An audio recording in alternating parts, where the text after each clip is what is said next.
Hello students. तो आज हम स्टार्ट करने जा रहे हैं अपना नया topic responses to abiotic factors.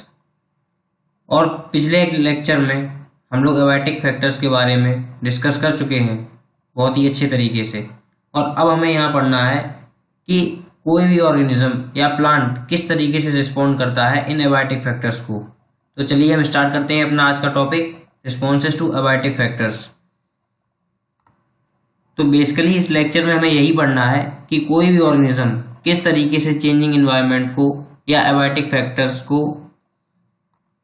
Respond करता है, या हम कह सकते हैं कि वो अपने इंटरनल टेम्परेचर को या इंटरनल एनवायरनमेंट को, बॉडी का जो इंटरनल एनवायरनमेंट है उसको कैसे स्टेबल रख पाते हैं इन एबायोटिक फैक्टर्स के रिलेशन के साथ। तो चलिए देखते हैं कि डिफरेंट डिफरेंट ऑर्गेनिज्म किस तरीके से अपने बॉडी टेम्परेचर को या हम कह सकते हैं इंटरनल एनवायरनमेंट को मेंटेन कर पाते हैं और किस तरीके से एबायोटिक फैक्टर्स को रिस्पॉन्ड करते हैं। जैसे कि हम यहाँ देख सकते हैं कि या हम बोल सकते हैं जैसे हमारा एक टेम्परेचर था जो हमारा एबायोटिक फैक्टर, तो इसमें हम लोग देख रहे हैं कि जो ऑर्गेनिज्म है वो सर्वाइव करते हैं अलग अलग रेंज, टेम्परेचर की जो अलग अलग रेंज होती है उस पर वो सर्वाइव करते हैं। जैसे यहाँ लिखा all organism are adapted to survive between a minimum and maximum range of temperature. क्यों ऐसा क्यों होता है? क्योंकि अर्थ पर जो टेम्परेचर है वो वेरी करता है, जिसकी वजह से अलग अलग ऑर्गेनिज्म या प्लांट अलग अलग तरीके का टेम्परेचर बियर करते हैं।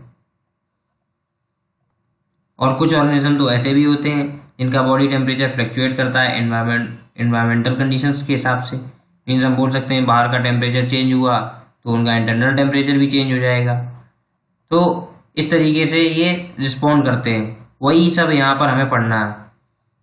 तो जैसे हम इस फिगर में देख सकते हैं ये कैमल है, तो ये एडेप्ट कर रखा है इसने कि ये बहुत ही ज़्यादा टेम्परेचर में रह सकता है।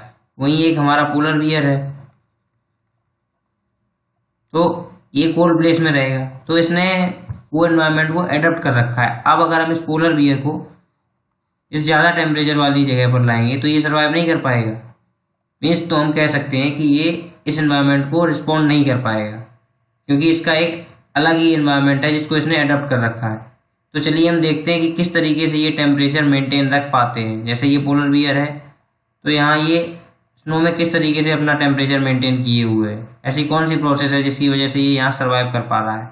या ये कैमल है जो कि ज़्यादा टेम्परेचर में भी यहाँ सर्वाइव कर पा रहा है। तो चलिए देखते हैं ऐसी कौन कौन सी प्रोसेस हैं और कौन कौन सी कंडीशन है जिसकी वजह से ये सर्वाइव कर पाते हैं और किस तरीके से ये हमारे एनवायरनमेंट को रिस्पॉन्ड करते हैं। तो चलिए देखते हैं कैसे होती है ये प्रोसेस और किस तरीके से ये रिस्पॉन्ड करते हैं और कैसे अपनी बॉडी का टेम्परेचर मेंटेन कर पाते हैं, या हम बोल सकते हैं इंटरनल एनवायरनमेंट को कैसे ये लोग मेंटेन कर पाते हैं। तो इंटरनल यहाँ हमारे पास एक टर्म आता है होम्योस्टेसिस।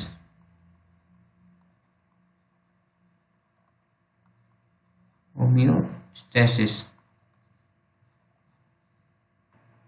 अब होम्योस्टेसिस क्या होता है, चलिए होम्योस्टेसिस की बात करते हैं। अगर हम लिखना चाहें तो हम लिख सकते हैं to maintain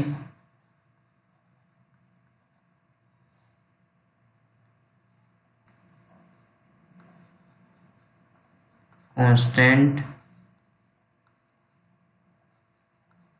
internal environment of body, या हम बोल सकते हैं process by which we can maintain the constant internal environment of our body, या किसी प्लांट या ऑर्गेनिज्म दोनों में से हम किसी के लिए बोल सकते हैं। और हम ये भी बोल सकते हैं maintenance of constant internal environment inside the body. तो अब किन किन चीज़ों का मेंटेनेंस होता है चलिए ये देखते हैं। बेसिकली होम्योस्टेसिस में तो हम यही बोल रहे हैं ये कि ये प्रोसेस है constant temperature, constant internal environment को रखने के लिए। मतलब हमारा इंटरनल एनवायरनमेंट जो है बॉडी का वो कैसा होना चाहिए, कांस्टेंट। वो हम इस प्रोसेस से ही रेगुलेट करते हैं, ये हम होम्योस्टेसिस से ही अटेन करते हैं। तो चलिए हम बात करते हैं हम किन किन चीज़ों को मेंटेन करते हैं। सबसे पहली चीज़ तो है हमारा टेम्परेचर। अब टेम्परेचर के लिए हम लोग समझ सकते हैं जैसे कोई भी ऑर्गेनिज्म है, तो मान लीजिए कि 30 डिग्री टेम्परेचर पर उसके बॉडी के एंजाइम वर्क करते हैं। एंजाइम वर्क एट,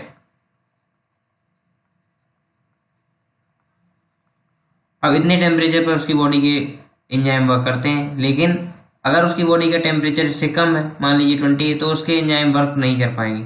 तो टेम्परेचर इंटरनल एनवायरनमेंट को अफेक्ट कर रहा है। तो पहली चीज तो टेम्परेचर का रेगुलेशन, और जो दूसरा हमारा टर्म आता है वो आता है ऑस्मोलरिटी।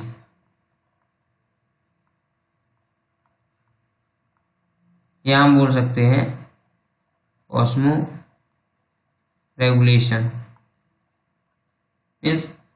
ऑस्मो रेगुलेशन से हम लोग बोल सकते हैं कंसंट्रेशन ऑफ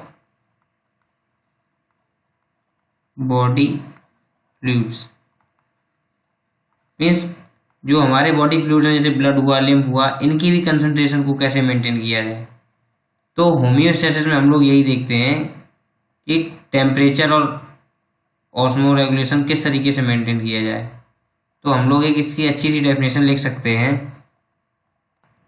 तो हम लोगों ने क्या बोला, process by which organism can achieve constituency bye regulating optimum temperature and concentration of body fluid.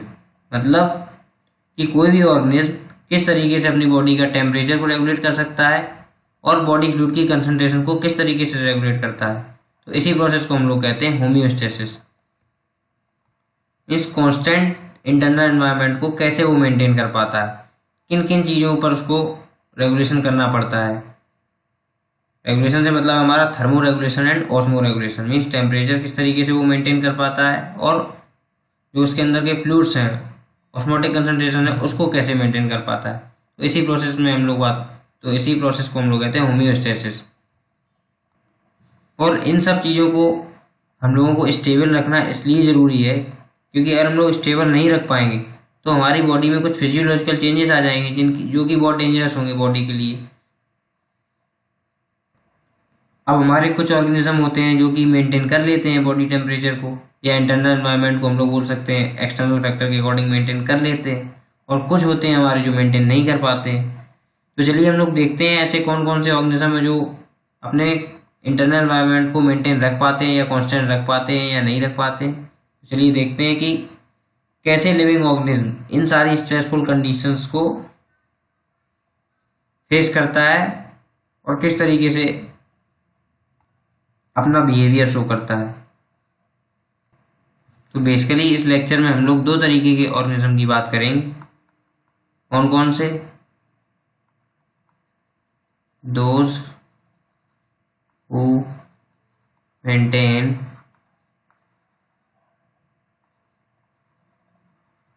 Constant internal environment. एक तो वो जो अपने इंटरनल एनवायरनमेंट को कांस्टेंट रख सकते हैं, एक वो जो नहीं रख सकते, एंड दोज हु कांट। तो चलिए देखते हैं कौन कौन से ऐसे ऑर्गेनिज्म है जो इंटरनल एनवायरनमेंट को अपना कांस्टेंट रख सकते हैं। तो चलिए हम लोग बात करते हैं ऐसे ही ऑर्गेनिज्म के बारे में। तो चलिए हम लोग देखते हैं दोनों टाइप के ऑर्गेनिज्म के बारे में, जो कि एक तो मेंटेन रख पाते हैं अपने इंटरनल एनवायरनमेंट को कांस्टेंट या स्टेबल, और एक नहीं रख पाते। तो जो अपने इंटरनल एनवायरनमेंट को कांस्टेंट रख पाते हैं वो क्या होते हैं? रेगुलेट्स। तो यहाँ हम लोग लिख सकते हैं regulates can maintain their internal environment stable. और कन्फर्म्स की बात करें तो कन्फर्म्स मेंटेन नहीं कर पाते, not maintain internal environment stable. तो यहाँ हम लोग बोल सकते हैं जिस प्रोसेस की हमने अभी बात की थी होम्योस्टेसिस की, उसमें हम लोगों ने क्या बोला था कि जो the process by which the organism can maintain the internal environment of their body constant और स्टेबल। तो हम लोग बोल सकते हैं कि रेगुलेट्स तो होम्योस्टेसिस को फॉलो कर रहे हैं या शो कर रहे हैं, फॉलो या शो होम्योस्टेसिस, कन्फर्म्स, ये शो नहीं कर रहे होम्योस्टेसिस, नॉट शोइंग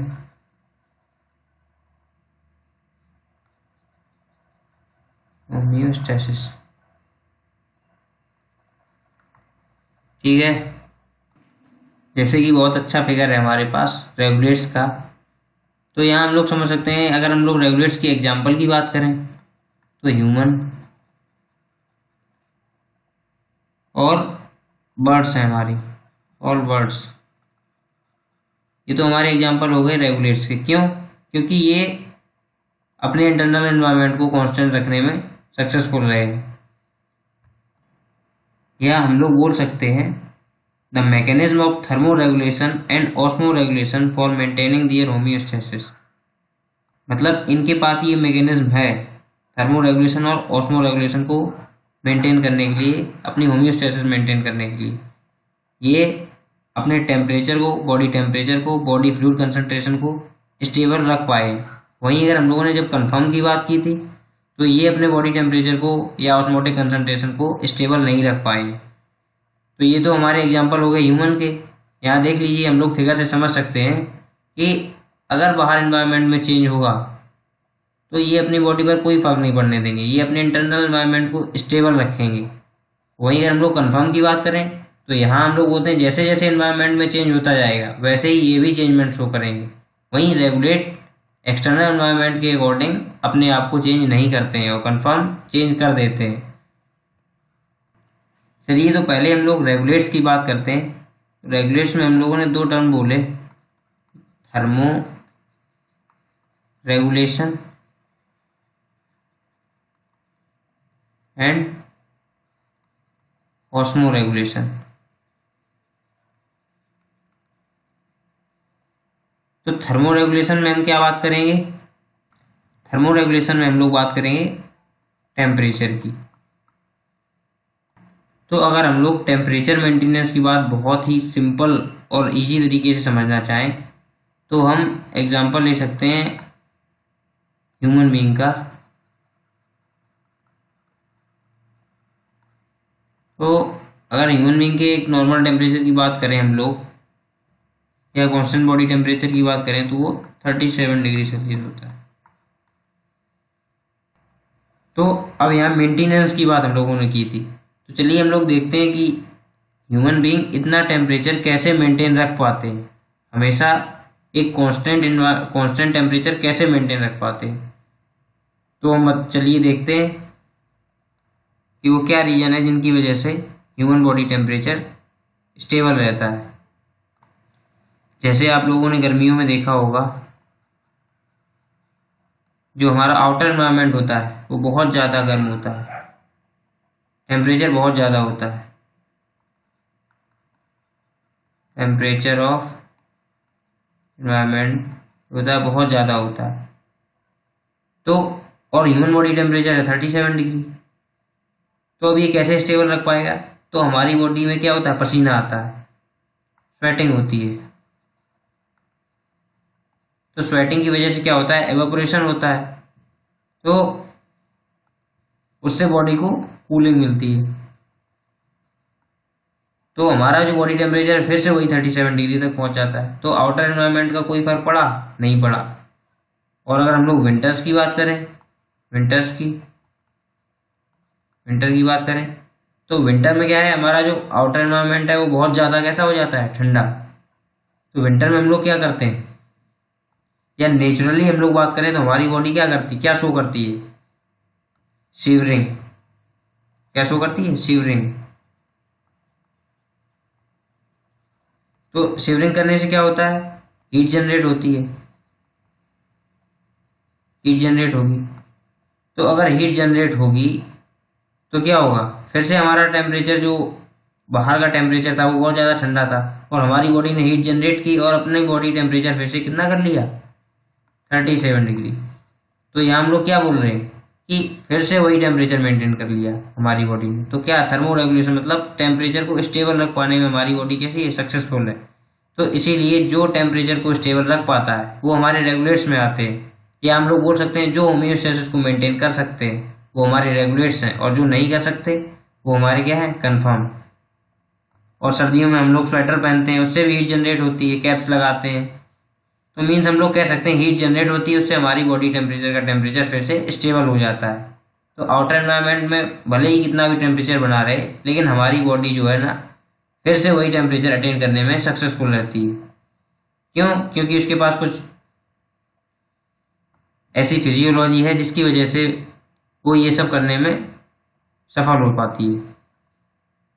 और ये मैकेनिज्म जो है ना वो प्लांट शो नहीं कर पाते, या हम बोल सकते हैं प्लांट के पास ऐसी कोई मैकेनिज्म नहीं है। Plants do not have such mechanism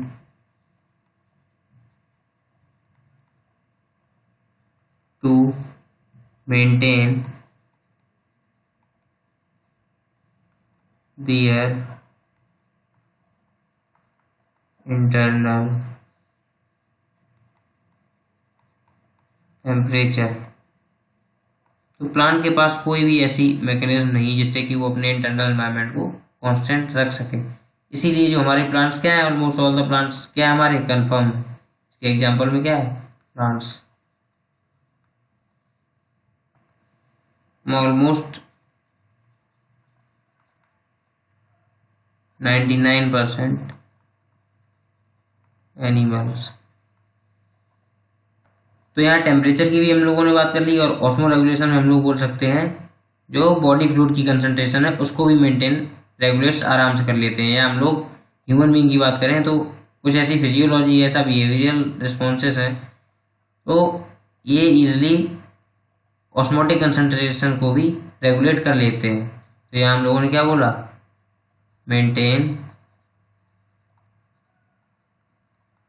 osmotic concentration of fluids, मतलब ब्लड का कंसंट्रेशन, लिम्फ का हमारी बॉडी में, ये भी रेगुलेट इजिली मेंटेन कर लेते हैं। तो यहाँ ये सारी बात हम लोगों ने की रेगुलेट्स की। अभी हमने कंफर्म के बारे में बस थोड़ा सा ही देखा था। क्या देखा था कि ये अपने इंटरनल एनवायरनमेंट को स्टेबल नहीं रख पाते हैं, या हम लोग बोल सकते हैं होम्योस्टेसिस को मेंटेन नहीं रख पाते हैं। और एग्जांपल में हम लोगों ने बोल दिया था कि सारे प्लांट्स और लगभग सारे एनिमल्स जो है हमारे क्या है, वो कंफर्म है। तो चलिए हम कंफर्म के बारे में बात करते हैं। और हम लोग ये भी बोल सकते हैं जो रेगुलेट्स होते हैं वो कैसे होते हैं, एंडोथर्म्स। एंडोथर्म से क्या मतलब है हमारा, हम लोगों ने क्या बोला, those who use internally generated heat, मतलब जो उनके अंदर हीट जनरेट होती है जिसकी वजह से वो टेम्परेचर को मेंटेन रख पाते हैं। Those who use internally generated heat to maintain stable body temperature. तो हम लोग जानते ही हैं कि जो हमारे रेगुलेटर्स होते हैं वो इंटरनल बॉडी टेम्परेचर को स्टेबल रख पाते हैं, तो वो क्या है, एंडोथर्म। वहीं अगर हम लोग बात करें कन्फर्म की तो वो हमारे क्या है, एक्टोथर्म। कन्फर्म्स क्या है हमारे, कन्फर्म्स आर एक्टोथर्म्स। अब हम ऐसा क्यों बोल रहे हैं कि कन्फर्म एक्टोथर्म्स है, क्यों एक्टोथर्म से हम लोग क्या समझते हैं, तो ये बेसिकली डिपेंड होते हैं एक्सटर्नल हीट सोर्स पर, मतलब एनवायरनमेंट में जैसी हीट है या जिस तरीके का टेम्परेचर है उस पर डिपेंड होते हैं। और एंडोथर्म क्या थे, ये इंटरनली जनरेटेड हीट को यूज करके अपने बॉडी टेम्परेचर को स्टेबल करते थे। लेकिन कन्फर्म क्या है, एक्टोथर्म, ये एक्सटर्नल हीट पर डिपेंड है। मीन्स एनवायरनमेंट में जैसे ही चेंजमेंट आएगा वैसे ही ये भी चेंजमेंट शो करेंगे। तो हमने रेगुलेट्स में देखा कि ये होम्योस्टेसिस मेंटेन कर लेते थे। एग्जाम्पल देखे हमने कि सारी बर्ड्स हैं हमारी, मैमल हैं, ये हमारे एंडोथर्म होते हैं। वहीं कन्फर्म की बात की तो ये मेंटेन नहीं कर पाते होम्योस्टेसिस 99% ऑफ एनिमल, और हम बोल सकते हैं सभी प्लांट्स हमारे होते हैं कन्फर्म होते हैं, ये एक्टोथर्म है, एनवायरमेंट की हीट पर डिपेंड है। थर्मो रेगुलेशन और ऑस्मो रेगुलेशन शो नहीं करते, क्यों, क्योंकि इनका टेम्परेचर एनवायरमेंट के अकॉर्डिंग चेंज होता है। ठीक है, अब हमारा कन्फर्मर्स में एक टर्म आता है ऑस्मो कन्फर्मर्स। Osmo conformers. तो ये क्या होते हैं स्टूडेंट्स? तो ऑस्मोटिक कन्फर्मर्स या ऑस्मो कन्फर्मर्स वो एनिमल्स होते हैं या वो एक्वेटिक एनिमल्स होते हैं जो अपनी ऑस्मोटिक कंसंट्रेशन को, बॉडी फ्लूइड की कंसंट्रेशन है उसको एनवायरनमेंट के अकॉर्डिंग चेंज कर लेते हैं। तो हम लोग लिख सकते हैं those aquatic animals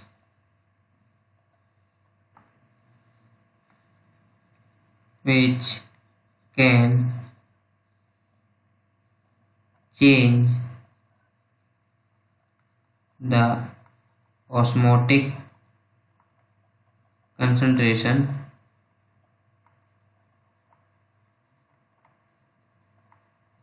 of their body fluids according to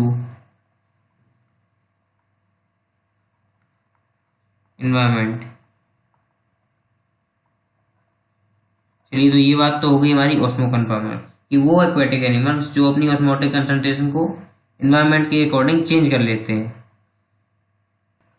अब एक चीज यहाँ ध्यान देने वाली है कि हम लोगों ने ये देखा कि रेगुलेट्स में बहुत कम ही ऑर्गेनिज्म आए, जैसे हमने बात की कि ह्यूमन आ गए, लेकिन अगर हम लोग कंफर्म की बात कर रहे थे तो 99% ऑफ एनिमल और ऑलमोस्ट सभी प्लांट ये सारे कंफर्म में आ रहे हैं। ऐसा हम लोग क्यों बोल रहे हैं? ऐसा हम लोग इसलिए बोल रहे हैं क्योंकि जो कंफर्म है वो थर्मो रेगुलेशन को मेंटेन ही नहीं कर पा रहे हैं। तो यहाँ हम लोग लिख सकते हैं conformers are not able to maintain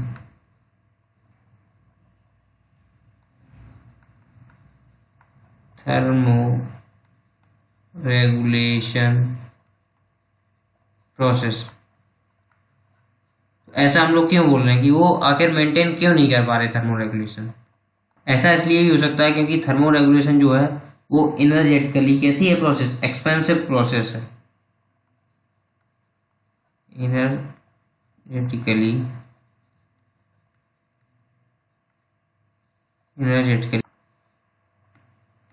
expensive. तो चलिए अब हम ये समझते हैं कि ये एनर्जेटिकली एक्सपेंसिव कैसे है। तो हम लोग जानते हैं कि हीट जनरेशन किसका फंक्शन है? एनर्जी का ही फंक्शन है।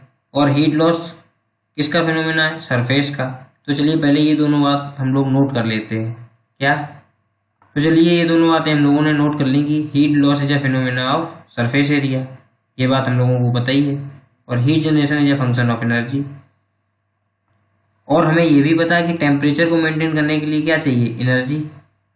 तो चलिए हम लोग देखते हैं, एग्जांपल के थ्रू देखते हैं। जैसे हमारा कोई एक छोटा सा ऑर्गेनिज्म है, एक स्मॉल ऑर्गेनिज्म है, तो इसका जो सरफेस एरिया है वो तो ज़्यादा है लेकिन इसका जो वॉल्यूम है वो कम है।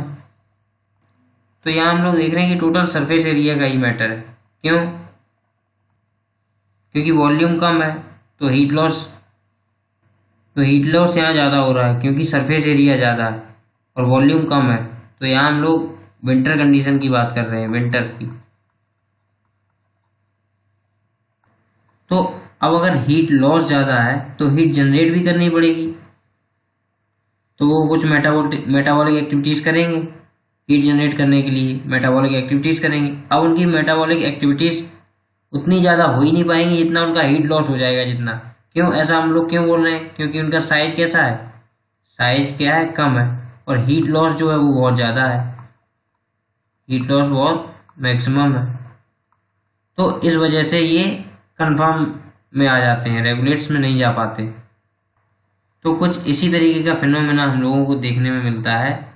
इसमें बात करते हैं हम लोग श्रीव्स में और हमिंग बर्ड्स में। क्यों हम ऐसा क्यों बोल रहे हैं? ये पोलर रीजन में क्यों रहते हैं? ऐसा इसलिए क्योंकि इनका साइज बहुत छोटा है। साइज छोटा है अगर ये लोग, और हीट लॉस बहुत जल्दी से होगा, तो उसी की हम लोगों ने बात की। साइज स्मॉल है, हीट लॉस जल्दी होगा, तो उतनी जल्दी ये हीट उतना ज़्यादा प्रोड्यूस नहीं कर पाएंगे अपनी मेटाबॉलिक एक्टिविटीज़ के थ्रू। तो इस वजह से ये कंफर्म में रखे जाते हैं। या हम लोग कह सकते हैं ये रेगुलेटर्स का बिहेवियर शो नहीं करते, अपने इंटरनल एनवायरनमेंट को स्टेबल नहीं रख पाते। क्यों? क्योंकि इनका हीट लॉस बहुत ज़्यादा हो जाता है according to their body volume. जैसे ही बाहर टेम्परेचर ठंडा हुआ तो इनका हीट लॉस बहुत जल्दी हो गया, तो इसीलिए हम लोगों ने विंटर बोला था। तो यहाँ हम लोग लिख सकते हैं small animals have larger surface area relative to their volume. ये हम लोगों ने क्या बोला, उनके वॉल्यूम के अकॉर्डिंग उनका सरफेस एरिया बहुत ज़्यादा होता है, तो इसी वजह से क्या है, हीट लॉस बहुत जल्दी होता है कोल्ड एनवायरनमेंट में। ठीक है ना, तो यही लिखा, so they tends to lose body heat very fast in cold environmental condition. तो चलिए ये बात हो गई हमारी। अब हम लोग बात करते हैं ग्राफ की, जिसमें हम लोग बात करेंगे कि किस तरीके से ऑर्गेनिज्मिक रिस्पॉन्स हम लोगों ने देखा अभी तक रेगुलेट्स में और कन्फर्म में। तो चलिए हम ग्राफ से समझते हैं रेगुलेटर, कन्फर्मर्स और पार्शियल रेगुलेटर्स के बारे में। इनके बारे में डिस्कस तो हमने कर ही लिया है।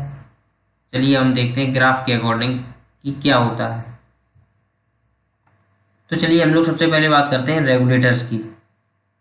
तो रेगुलेटर्स में हम लोगों ने क्या बोला था कि कितना भी एक्सटर्नल लेवल या एक्सटर्नल टेम्परेचर या एक्सटर्नल कंडीशन कितनी भी वेरी करे, लेकिन जो उसका इंटरनल टेम्परेचर होगा, इंटरनल बॉडी का एनवायरनमेंट होगा, वो कैसा रहेगा, स्टेबल। तो जैसे कि हम यहाँ देख सकते हैं कि यहाँ पर स्टार्टिंग में टेम्परेचर कितना था, एक्सटर्नल टेम्परेचर हम लोग मान लें कि 10 था, तो भी हमारी इंटरनल लेवल कितनी थी, 40 डिग्री टेम्परेचर पर थी।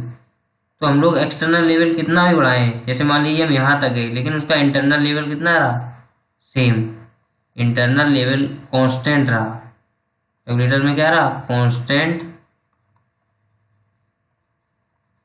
Internal environment.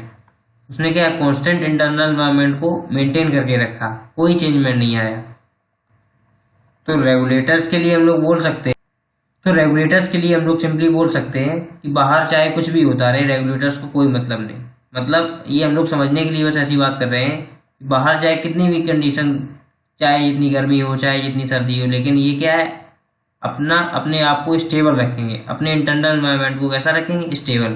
क्योंकि ये हमारा एक्सटर्नल लेवल था, ये इंटरनल लेवल था, तो हम लोगों ने कितनी भी एक्सटर्नल लेवल को चेंज करें, लेकिन जो इसका इंटरनल लेवल है वो वही रहेगा। तो हम लोग इससे एग्जाम्पल से समझ सकते थे कि चाहे बाहर कितनी भी बारिश हो, कितनी भी गर्मी रहे, कितनी भी सर्दी रहे, लेकिन जो हमारे रेगुलेटर्स होते हैं वो वैसे ही रहेंगे जैसे वो थे, या अपने आप को उसी तरीके से मेंटेन करके रखेंगे, अपने टेम्परेचर को स्टेबल रखेंगे। बाहर चाहे कुछ भी होता रहे, चाहे कितना भी टेम्परेचर कम हो ज़्यादा हो, इससे इनको कोई मतलब नहीं। वहीं अगर हम लोग बात करें कन्फर्म की, तो हम लोगों ने क्या बोला था, कन्फर्म क्या होते हैं, एक्टोथर्म। कन्फर्म के लिए हम लोगों ने क्या बोला था, एक्टोथर्म। और एक्टोथर्म का मतलब आप लोग जानते ही, जैसे कि हम पहले डिस्कस कर चुके हैं कि जो एक्सटर्नल हीट पर डिपेंड रहते हैं। तो हम लोग बोलेंगे कि बाहर जैसे ही एक्सटर्नल टेम्परेचर चेंज हुआ, जैसे सबसे पहले यहाँ इतना कम टेम्परेचर था तो कन्फर्म थोड़ा चेंजमेंट शो किया, फिर टेम्परेचर और ज़्यादा बढ़ा, हम लोग बोल सकते हैं जो एक्सटर्नल टेम्परेचर था वो 40 तक पहुँच गया, तो हमारे कन्फर्म ने भी चेंजमेंट शो किया, कन्फर्म ने भी हमारा इंक्रीज शो किया। मतलब अगर हमारा एक्सटर्नल एनवायरनमेंट चेंज होगा तो इनका इंटरनल लेवल भी चेंज हो जाएगा। तो जैसे जैसे एक्सटर्नल कंडीशन चेंज होगी, इनकी इंटरनल कंडीशन भी चेंज होती जाएगी। बस इसी वजह से, जैसे कि हम लोगों ने देखा था कि पोलर रीजन में टेम्परेचर कैसा रहता था, बहुत ज़्यादा वहाँ ठंड रहती, या हम लोग बोल सकते हैं बर्फ रहती, तो वहाँ जो स्मॉल ऑर्गेनिज्म है वो सरवाइव नहीं कर पाते, क्योंकि हीट लॉस वहाँ क्या है, बहुत जल्दी हो जाता है। क्यों ऐसा क्यों, क्योंकि उनका सरफेस एरिया जाता है। और वही बात हम लोगों ने अभी की थी कि हीट लॉस जो है फिनोमेना है किसका, सरफेस एरिया का। तो ये ज़्यादा हीट लॉस कर देते हैं तो ये वहाँ सरवाइव नहीं कर पाएंगे। तो हम लोग यहाँ बोल सकते हैं कि ये जो है ना, एक्सटर्नल टेम्परेचर के हिसाब से अपने आप को चेंज नहीं कर पा रहे हैं, तो ये यहाँ सरवाइव नहीं कर पा रहे हैं। तो कुछ ऐसे ही टर्म्स के लिए हम लोग कुछ अलग टर्म पढ़ेंगे, जैसे हम लोगों ने यहाँ रेगुलेट और कन्फर्म पढ़े, ऐसे ही हम कई और चीज़ें पढ़ेंगे जिस तरीके से ऑर्गेनिज्म सर्वाइव करता है। जैसे हम लोग माइग्रेट की बात करेंगे, सस्पेंड की बात करेंगे, तो उसमें देखें। फिलहाल चलिए हम अपने टॉपिक पे आते हैं। हम लोग बात कर रहे थे हम लोगों ने बात कर ली है रेगुलेटर्स की। तो यहाँ हम लोगों ने देख लिया कि एक्सटर्नल कंडीशन को आप कितना भी चेंज करें लेकिन इंटरनल कंडीशन चेंज नहीं होगी। और कंफर्म में क्या हुआ कि एक्सटर्नल कंडीशन जैसे जैसे चेंज हुई वैसे इनकी इंटरनल कंडीशन भी चेंज होती गई। जैसे हमें यहाँ पर दिख रहा है एक्सटर्नल कंडीशन चेंज हुई, इनकी इंटरनल कंडीशन भी इंक्रीज होने लगी। जैसे जैसे धीरे धीरे एक्सटर्नल कंडीशन चेंज हुई इंटरनल लेवल भी चेंज हुआ। अगर बाहर का टेम्परेचर ठंडा हो गया तो इनके अंदर का भी टेम्परेचर ठंडा हो जाता है। जैसे बाहर ठंडी बढ़ी तो इनके बॉडी में का टेम्परेचर भी कम हो गया। बाहर अगर हीट बढ़ी या टेम्परेचर बढ़ा तो इनका इंटरनल टेम्परेचर भी इंक्रीज हो गया। तो ये कंफर्म क्या है, एनवायरनमेंट के अकॉर्डिंग चेंज होते हैं। जैसे जैसे एनवायरनमेंट में चेंज आएगा, अगर आउटर एनवायरनमेंट का टेम्परेचर बढ़ा तो इनर का भी, इनर बॉडी टेम्परेचर जो है इनका वो भी क्या हो जाएगा, इंक्रीज हो जाएगा। तो ये तो थे हमारे कंफर्म। वहीं रेगुलेटर्स की हम लोगों ने बात करी, आउटर एनवायरनमेंट टेम्परेचर बढ़ गया अगर, लेकिन जो इनर बॉडी है उसका टेम्परेचर कैसा रहेगा, स्टेबल। तो चलिए हम लोग बात करते हैं पार्शियल रेगुलेटर्स की। तो ये क्या होते हैं इनके बारे में हम देखते हैं। पार्शियल रेगुलेटर में हम लोगों को क्या क्या देखने को मिलता है, जैसे कि हम लोगों को ग्राफ में दिख रहा है, पहले तो ये कंफर्म की तरह बिहेव करते हैं। जैसे जैसे एक्सटर्नल एनवायरनमेंट चेंज हुआ तो इनका इंटरनल एनवायरनमेंट भी चेंज हुआ, लेकिन कुछ टाइम के बाद ये भी रेगुलेटर्स की तरह बिहेव करते हैं। इसीलिए इन्हें पार्शियल रेगुलेटर्स बोला गया है। क्या बोला गया, पार्शियल रेगुलेटर्स। क्यों, क्योंकि पहले तो इन्हें कंफर्म की तरह इन्होंने अपना बिहेवियर शो किया कि जैसे जैसे एक्सटर्नल एनवायरनमेंट चेंज होता गया तो इन्होंने भी अपना इंटरनल एनवायरनमेंट चेंज कर लिया। लेकिन एक लेवल ऐसा आया जब इन्होंने अपने बॉडी टेम्परेचर को स्टेबल कर दिया, तो वहां से इनका क्या ग्राफ शो होना हुआ। ये देखिए, जैसे कि हम लोगों को रेगुलेटर्स में दिख रहा था कि एक्सटर्नल एनवायरनमेंट आप कितना भी चेंज करिए, यहाँ से हम लोगों को क्या दिख रहा है, कितना भी एक्सटर्नल एनवायरनमेंट आप लोग चेंज कर लीजिए या एक्सटर्नल एनवायरनमेंट चेंज होगा तो इंटरनल एनवायरनमेंट पर कोई भी फर्क नहीं पड़ेगा। तो हम लोगों ने यहाँ क्या देखा कि एक लेवल तक तो इसने कंफर्म की तरह बिहेव किया, लेकिन उसके बाद ये क्या हो गया, रेगुलेटर्स की तरह बिहेव करने लगा। इसीलिए इसे बोला गया क्या, पार्शियल रेगुलेटर। तो हम लोगों ने यहाँ देखा कि कैसे डिफरेंट डिफरेंट ऑर्गेनिज्म अलग अलग स्ट्रेसफुल कंडीशन में किस तरीके से सर्वाइव करते हैं। जैसे हम लोगों ने यहाँ देखा कि कंफर्म कौन कौन से ऑर्गेनिज्म कंफर्म होते हैं, रेगुलेट्स होते हैं, और इन्हीं की वजह से और भी हमारे कई सारे ऑर्गेनिज्म हैं जो कई अलग अलग तरीके की एक्टिविटी शो करते हैं। जैसे एक जगह से दूसरी जगह पर चले जाते हैं अपनी सर्वाइवल के लिए, सपोज एक जगह से दूसरी जगह चले गए, ठीक है ना, और किसी ने अपनी अलग फिजियोलॉजी में चेंजमेंट शो किया। तो ये सारे ऑर्गेनिज्म अपनी फिजियोलॉजी और बिहेवियरल एट्रीब्यूट्स की वजह से अलग अलग तरीके से डिफरेंट डिफरेंट स्ट्रेसफुल कंडीशन का सामना करते हैं। तो अभी हम लोगों ने यहाँ रेगुलेट और कंफर्म के बारे में पढ़ा। अभी हमारी एक दो कंडीशंस और हैं जिनके बारे में हम लोग पढ़ेंगे कि ऑर्गेनिज्म किस तरीके से स्ट्रेसफुल कंडीशन का सामना करते हैं। तो इस लेक्चर में हम लोग यहीं कंप्लीट करते हैं इस लेक्चर को। Thank you very much. Bioved IT core के साथ बने रहिए और फ्री वीडियोस देखते रहिए। Thank you for watching.